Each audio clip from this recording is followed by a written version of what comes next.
Take one, go. Welcome parents or guardians that are using KidSafe Launcher. Today I'm going to show you how to set up the extra secure mode that you see at the bottom of the screen, which basically disables a lot of features that your child should not have access to, including swiping down from the top and accessing things like the Bluetooth, Wi-Fi, volume, brightness, and even the settings, which allows you to get into things like applications and stuff like that as well. So what this does, again, is basically just disables all of this. It even disables the bottom navigation bar and only keeps your child inside of the actual launcher. As you can see here right now, we can actually access still all of these features, and this might be okay for maybe an older generation, or a younger generation. Finding out that my kids have set the brightness and the volume all the way to the max and then turned off Wi-Fi multiple times gets a little bit annoying, especially if they don't understand what they're doing with their device. So that's what this feature is for, and I'm going to show you how to set it up as easily as possible.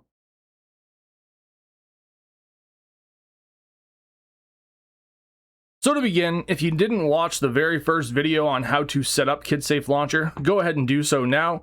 Otherwise, if you already have done so, I shared a video about how to set this up so that your child can use this the way it is standing right now.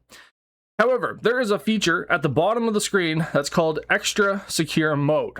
This disables certain features inside of your Android device, which requires you to basically set up what is called wireless debugging. What this does is just opens up your device a little bit easier. Just like a PC, it just gives you full access to your device to do things like install applications and so on and so forth.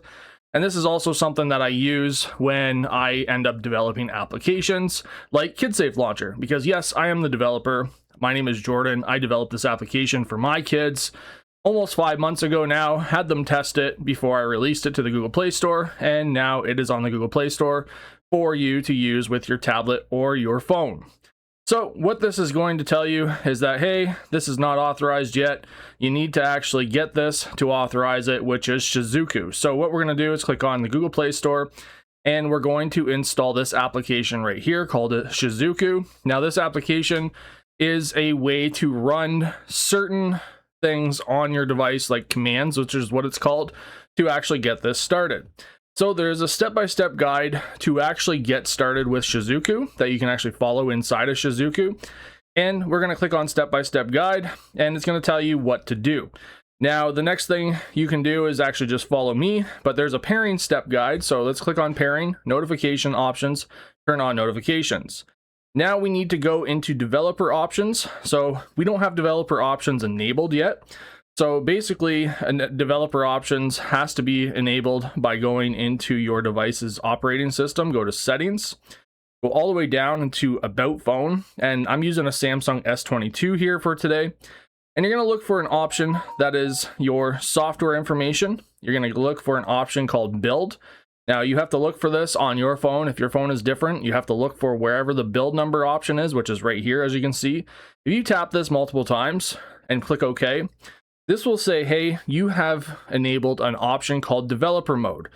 Basically, this is something that a lot of developers use so that they can code for Android. And then if you go back to the main settings tab, you can see an option for developer options. And of course, you need to be connected to your Wi-Fi for this to work. So we're going to go all the way down, keep going until you see something called wireless debugging, which is right here. Click on that, turn it on. Now what you're going to do is you're going to look for an option that says pair with pairing code. Click on that, and then Shizuku should pop up with pairing service found. Remember this number, which is 244465, and you're going to enter that code, 244465, and send it pairing in progress, pairing failed, and that's because I entered it wrong. So 224 is what we have to enter here. So let's redo that again. Pairing code 660793, 660793, 660793, and usually the actual pairing code should stay there while you do this. And now it's pairing success. So now we can actually navigate back out, make sure that you have this enabled for the very first time. And you can start this to make sure that the actual wireless debugging and Shizuku will actually run, which it is, which is great. So now as long as you see that it says running at the top, we can do the next few steps. So what we're going to do is go back into settings of KidSafe Launcher, extra secure mode, and now we're going to try to run this as a device owner. Click allow all the time. And now it's going to say you cannot do this because your device is already set up as an owner. What that means is that you have to basically log out of your account, which is going to be in your settings. So go to accounts, manage accounts, and then you're going to log out of any accounts you see here. So remove this account too. I don't know why Google Meet shows up there. And remove your Google account for now. You can relog back into it after, which is very much something that you should be doing. And then you're going to go back into Shizuku, click on extra secure mode, run device owner setup, and now it is enabled. Okay. So now you can click OK, and now you can scroll down until you see enable extra secure mode on this device and click on save. Now that that's enabled, you can technically go back in to Shizuku if you want to. So what I'm going to do is actually go into Shizuku. So what I can do here is go to the settings icon, go to apps. You can look for your apps inside of your settings. And this is why I say this is a feature that is very much important for a lot of people, maybe because you don't want them to be able to access these apps, because you can do so by doing this and then clicking open.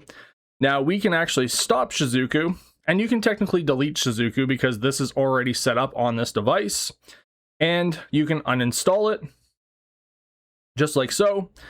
And now we can navigate back into our HomeSafe launcher. And as you can see here, we need to actually go to our actual options here, go to OK, go to extra secure mode, click on this and save, go back, go to lock, and now your child cannot have access to anything that is very important for things like changing the Wi-Fi, turning off your data, turning off your actual phone settings, navigating to settings, or so on and so forth. You can access the phone still because we set that up in the first video. You can access your messages still because we set that up in the first video as well. And also the camera, which is something that was like an extra thing that you can set up so that you can actually set this up as well. Now, again, this is just a bonus feature, no extra cost or anything like that. It's just basically the price of the actual application so that you can actually utilize this. And basically now you have your phone completely locked down. Now, one big caveat to this, again, is that you have to relog back into your actual account. And the other thing is, if you try to restart your device,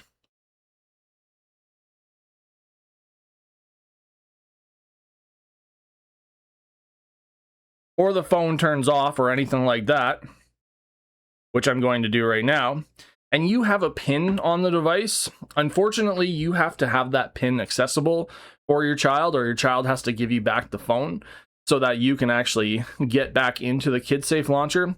So the PIN that you set up for the actual phone itself should be set up for your child to know as well. So hopefully you set them up with an easy PIN, because certain features on the actual Google Play Store will not let you use these features unless you set up a PIN.